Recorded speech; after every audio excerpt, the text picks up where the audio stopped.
episode of the Klingberg Wing Mark II development. I'm Raul Klingberg, your host. I haven't spoken to you guys in a while. I put up some videos. You've probably looked at them, wonder what the heck's going on. I've been very busy trying to straighten out some aerodynamic issues on the wing. If you've watched the videos, you see a couple of short flights at El Mirage. I take off, I kind of flounder through the air, and then I have rough arrival back on the ground. And the issue is that I'm having non-linear control effect on the stick. I push it a little bit, I get some effect. I push it more, I get more. I push it a lot more, I get none or less. And you cannot fly an aircraft accurately if the controls are non-linear. So there's a flow separation problem that's occurring on the Elevons. And I'm here today to talk about that, what's causing it, what the potential fixes are, and how I'm going to move forward.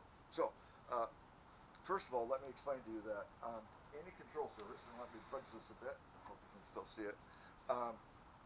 Generally speaking, on whether it's an elevator or a rudder, aileron, elevons, you're going to get about 16, 17 degrees of deflection before the flow starts to separate off of the control surface. And there's a variety of methods that are used to increase that to a higher angle so that you get more control effectiveness. And most of those methods would get you up around 22 to 25 degrees of deflection, which is more down here like this. And then when you see aircraft fly with these huge deflections, aerobatic aircraft and so forth, well, the flow is just detached from the control surface, and it's really the flow runs into the underside in this particular case. It's deflected down, and the flow on top is just coming off like this, unless they have some kind of fancy slat set up or something like that. So on modern sailplanes with laminar flow airfoils, this is quite an issue because the laminar flow just comes back nice and smooth and just shoots off, and you can move the control surface wherever you want. Not much happens. So they have trip strips that they put on sometimes right in front of the hinge line. I have some here, a particular version of it. I don't know if you can see it. It's a clear plastic, very hard to see. Maybe if I peel it off of here, there, you can get a look at it that way. And I've tried these on my wing here, and they have no effect because they're very thin. Laminar boundary layers are very thin. That would work in a laminar boundary layer. This is a turbulent boundary layer. It's quite thick, and it just goes right over the top of those vortex generators, and nothing happens. So I didn't realize this was going to be as much of a problem as it is, because this airfoil that I chose, the NACA 23015 series, actually 230 series, and I have 23015 at the root, 23012 out at the tip, naturally have a transition from laminar to turbulent boundary layer at about quarter chord or 1/3 a chord. That's not happening in this particular case on this wing. I built a really clean wing, composite up front, very smooth, no steps, no bumps, no nothing, and the flow staying laminar all the way back to about 60% a chord because the Reynolds number is so low. This airfoil is designed for Reynolds numbers of 1 million and up, and at takeoff and stall speed, this wing's operating at about 400,000. So the flow is just kind of glued to the wing. The drawback to that is when you deflect the control surface, it doesn't go with the control surface. It just goes off straight. The momentum carries it right straight the way that it was headed. It has no desire to stick to the wing. The viscous forces are too low to keep the flow attached. So what can we do about that? What we've been working on all along is to cause the elevon to be taller. The leading edge, and I'll pull it out here, we want the leading edge, this leading edge of the elevon, to be taller than the trailing edge of the wing, so it sticks up slightly above it. And this causes the flow to accelerate and go up over that hump, and that helps it stay attached, and you can get up around 22 degrees of deflection that way. So what I did here recently on this wing, the left wing, I moved the hinge line aft and moved the whole elevon aft, so that when it rotates, and I'm going to have to kind of fudge this, and maybe you'll see, maybe you won't. I'll put up a still picture here with this also so you can see it. But in a neutral position, the surfaces are flush, and when you deflect it, I disconnected the one hinge, it sticks up like this. And this is a common trick, and that type of hinging was used in World War II on a lot of fighter aircraft and so forth. So the flow comes back here, up over the hump, and sticks to the control surface. Well, that works fine if you're flying fast. If you're flying slow, we were testing it a couple days ago, not much happens. Very interesting. Getting about 17 degrees of deflection, and that's it. Flow starts to separate. Once the flow starts to separate, you really don't have any more control effectiveness. So it's kind of a bad thing. And Peter all along had said, "Hey, Ralph, I hate to say it, but maybe the correct answer is vortex generators."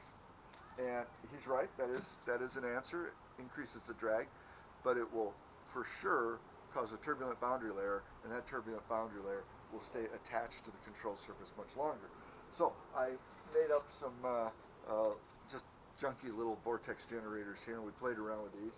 And when we had them about 3 or 4 inches in front of the hinge line, Peaches worked really good. Turbulates the flow, got a nice turbulent boundary layer, stays stuck to the elevon up to about 22, 23 degrees of deflection of the elevon, which is what we want. Uh, Most aircraft should be flyable with 20 degrees of elevon deflection or aileron or whatever control surface you want to talk about. That 20 degrees should be enough. That generally elevons are sized to create a certain rolling moment, and once you size them that large, you're really only using 3, 5 degrees of deflection, 10 at the most. 20 would be when you're in severe turbulence and you're trying to maintain control of the aircraft, or you have some weird thing on takeoff and it's very low speed and you're having to use big control throws. What I was getting into with the flow separation is I would deflect the elevons as needed, in some cases down, and you can go look at some videos where you can see the tufts where we're towing at El Mirage, and you see me go into some down elevator, and then you see the elevon go down even more, and that's because I'm a little bit out of trim and I'm putting in right stick, which is putting the left elevon down. And so I got the tow ropes pulling the nose up. It wants to roll left, so I'm rolling right. So I have maximum deflection on the elevon down. It's like 30, 35 degrees. The flow's all separated, and I lose control of the aircraft. Bring the elevon back up to somewhere around 15 degrees. Flow reattaches. I have control effectiveness again, but I don't have enough authority to cause the aircraft to do what I want it to do. And just because controls are effective doesn't mean you have sufficient authority, which is the power of the controls to move the aircraft. And usually you size the elevons to generate sufficient rolling moment so that you have enough power to control the aircraft. I did not do that for this design. I skipped the part where you calculate how big do the elevons have to be. I did that for 2 reasons. Number one and foremost is I wanted to do this reverse taper elevon that's inboard of the winglet to investigate preventing stalls and spins. That was very important to me, and no matter what answer came out of X-Foil on how big this elevon should be, I was going to make it this size because I knew that this would work for preventing stall spin accidents. I tested this significantly on a series of models, and it works wonderfully. They are essentially spin-proof. And lo and behold, I've stalled this aircraft probably 4 times now in flight, and it never drops a wing. The reverse taper elevon, the huge potential fence that the winglet represents, and the fact that the outboard section of the wing, everything from the winglet out, has no control surface on it. So it stays flying, the flow stays nice and straight, no spanwise flow, and you don't drop a wing when you stall, which is great. It's wonderful. The drawback is this elevon's not big enough. It's not big enough by a fair amount. So because it's not large enough to try to control, get enough control in extreme situations, I'm deflecting it a very large amount, and then I lose control entirely. So the elevon simply has to be bigger. We've got to get some trip strips on here to make sure we have turbulent boundary layer, and actually we need vortex generators. The little clear guys, those are trip strips. These are vortex generators. So we're going to have to incorporate some vortex generators on the wing, both inboard and outboard here. And I'm going to have to increase the size of the elevon.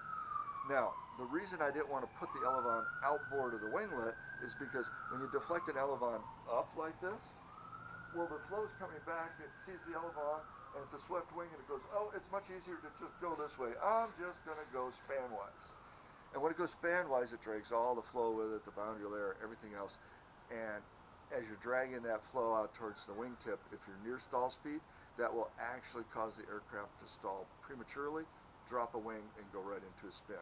Span-wise flow is a big bugaboo on swept flying wings. It's even a big problem on jet airliners. Those are essentially swept flying wings with a tail and a big cigar tube on them. Anyway, so the question becomes, how much do I have to extend the elevon? How much do I have to increase it in size?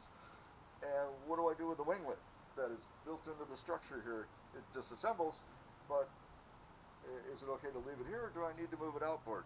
Well, Peter did some runs on X-Foil and found out that if we increase the core to the elevon here and keep this reverse taper, well, we're up to almost a spar up here by the time we have an elevon large enough. And that's because it's quite a ways inboard. We have a lot of wing that's outboard with no control surface on it. So in order to make it fully effective, we have to increase it just too much in area. It's impractical to run all the way up to the spar. So be saying, you might be asking at this point, well, why were you so sure that these were going to work? Well, they worked on the models. And then I went back and watched the model videos, and I'll put up a picture from one here, and you can look at the tufts. And the elevon's deflected like 30 degrees, 35 degrees, and those tufts are just glued to the elevon. In hindsight, I just overlooked the simple fact that the model is flying totally laminar. And that's laminar flow that's just absolutely glued to the surface and taking the tufts with it. So this concept on the models works great. It does not work at this scale because we're in a weird Reynolds number region here, 400,000, 500,000, a very bad place to be. Weird things happen. Works this, you go a little bit this way, you get certain types of behavior. Go a little higher Reynolds number, you get completely different behavior. It is a difficult zone to operate in, but foot-launched rigid wings, they all operate in that zone sooner or later because of our stall speed so low and the amount of wing area that you need to fly, and you work it all out, and sooner or later you're going to fly through a zone where you got Reynolds numbers that are in the 500,000 range.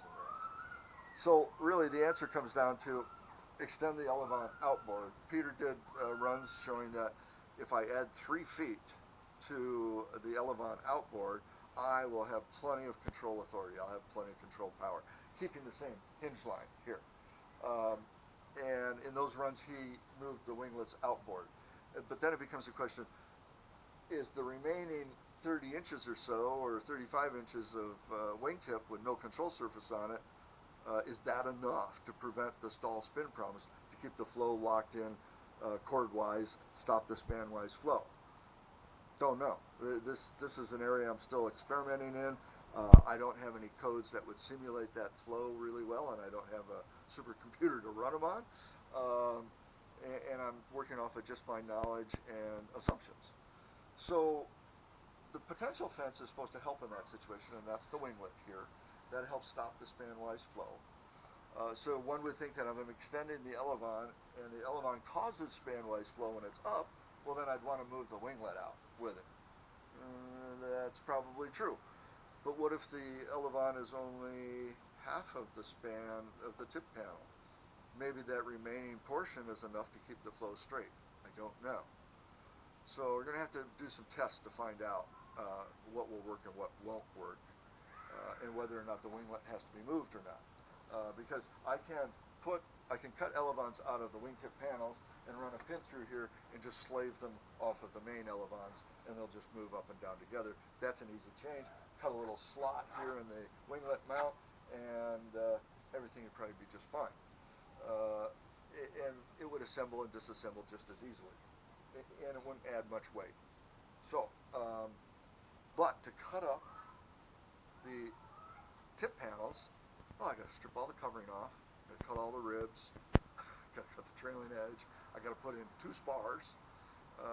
It's a major, major modification. If I move the winglet outboard also, well, that's even a bigger modification, because I got to put in some kind of filler here in between the 2 wing sections, and I got to build some kind of mount for the winglet out there, and that's an even bigger deal. So my current plan here is to kludge my way through it, as we like to say here. Kludge or jerry-rig or whatever you want to call it. It's just scummy down and dirty engineering. I can take some of my favorite material, this foam core board like this, and I can hinge it to the trailing edge of the tip panel. I can put 30 inches on there, 36 inches or whatever, and then build some type of U-shaped bracket that goes around the winglet mount here that will slide over this and slide over this so that when the Elevon goes up and down, it'll take this up and down with it. It's probably what I'm going to do. And for a little short hop at the beach, well, foam core's just fine. I don't have to build anything fancy. It's inexpensive, it's relatively lightweight, and then we throw it away when we're done. And I've used that a lot here as we test our way through this thing. That I can do without moving the winglet. We can look at the flow conditions, see what the tip is like, see if I get more control power, where I don't have to deflect the controls more than, say, 10 degrees to get control effectiveness on the aircraft, to get good solid control of it, good maneuverability. If we see a bunch of spanwise flow on the tip, well then we're going to have to go back and when I do the final modifications to extend the Elevon out into the tip panels, I'll have to move the winglet also. I don't know how that's going to come out at this point. So that's where it stands right now. It's going to be a while before you see any more videos or any other data coming out, because just to do this little change here, I have to put the hinge line, the Elevon, back where it was before. So I got some more cutting and drilling and some parts to make, so I can make this Elevon like the right wing, put it back the way I started with it. And I got to make up some. Maybe I won't make vortex generators. You know, you can buy them for cars. They get sticky back on them. And maybe I'll try those, and I can just buy a couple sets of them and stick them on the wing, see how they work, and that'll prevent having to do that building. And then I got to rig up some type of drive system here, and that's going to take some time to figure out what'll be just strong enough to take the control force loads and not be too heavy and easy to build. So all of that said, I knew going into this that I was taking the risk that this Elevon would not have sufficient control authority because I was working towards that goal of making a spin-proof flying wing. I achieved one goal and ran into the other challenge that I knew was a potential outcome of it all, and that's okay. That's kind of what experimental engineering is all about. And now I'll go and do more work to see if I can get both things working. And right now it looks like if I stretch the Elevon another 2 or 3 feet out into the tip, it'll work. And I'll have plenty of control authority. But now I'm up against some significant modifications. Part of the issue here is that I get for a low-speed aircraft, I get fairly early separation on the boundary layer off of the control surface when it's deflected. And the airfoil like on the Swift doesn't have that problem because they have a fully turbulent boundary layer. And this guy's supposed to have that turbulent boundary layer also, but doesn't because of its design and the low Reynolds number it's operating at. The Swift airfoil, much better designed for operating at low Reynolds number. So I'll need some type of vortex generators. And you might be asking, well, gee, Raul, why didn't you just put the Swift airfoil on your wing? And that's a very good question, valid question. And all of these things are trade-offs. There's no perfect airfoil for any aircraft or series of airfoils. They all have their pluses and minuses. Now, on the Swift, and I'll put up a picture here somewhere, you'll see that they do a really rapid pressure recovery after the maximum thickness point. That trips the boundary layer, makes it nice and turbulent all the way back. And when we went out and did measurements the other day and I put tufts on the Swift, darned if those tufts didn't line up just like the streamlines that are shown here in the drawing. So, accurate stuff. The Swift has a maximum CL of about 1.5, and so does this airfoil. They're pretty equivalent. Where they depart is in their shape. This is kind of a semi-symmetrical airfoil, and the mean camber line actually has a skosh of reflex in it. So, at all angles of attack from 0 up to stall, the pitching moment is 0, which is very handy on a flying wing. Therefore, I don't need as much washout to achieve stability with this wing as they need on the Swift. I think the Swift's got 10 or 12 degrees of washout. I think the Millennium might have 14, something like that.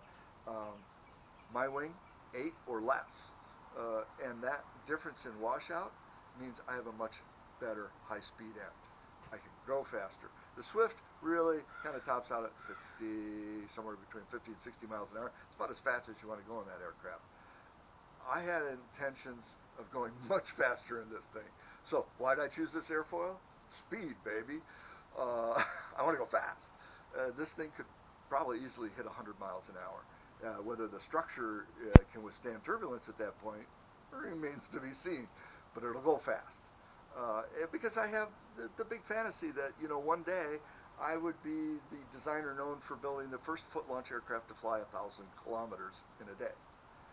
And this aircraft actually has that capability. We get the cockpit closed off and go fast.